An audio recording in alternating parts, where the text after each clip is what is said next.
Martha Hill was 56 years old. She lived alone in a small apartment at the edge of town. The silence in her rooms had grown heavy over the years. Her children had long moved away, and neighbors rarely visited. She spent her evenings reading old romance novels, wishing that love could still knock on her door. 2 months earlier, she met Richard Evans at a grocery store. He was tall, charming, and in his late 50s. He smiled at her while reaching for a jar of jam, and they started talking.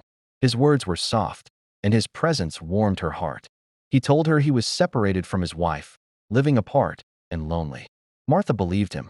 Since that day, they spoke often on the phone. Richard made her laugh. He said he wanted her to feel special. For Martha, it felt like a second chance at life.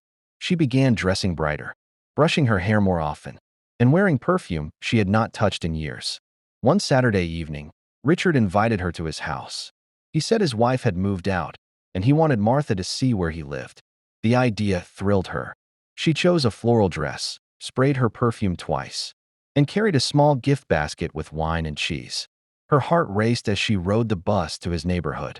The street was quiet, lined with tall hedges and houses with dim lights. Richard's house stood at the corner, an old two-story home with peeling paint. The porch light flickered. Martha thought it looked lonely, just like him.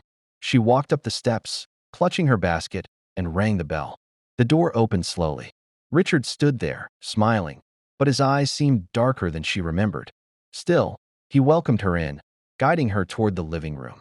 The air inside smelled faintly of damp, wood, and something metallic she could not place. On the couch sat a woman. She was tall, with sharp features and a cold stare.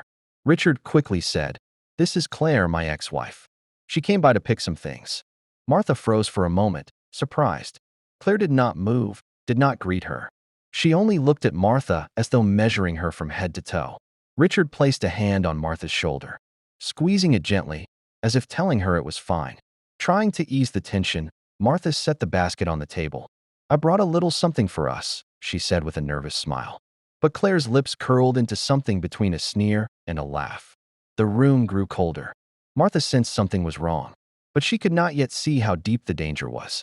She sat down, her hands trembling, unaware that the night would not end with wine or laughter. It would end with blood.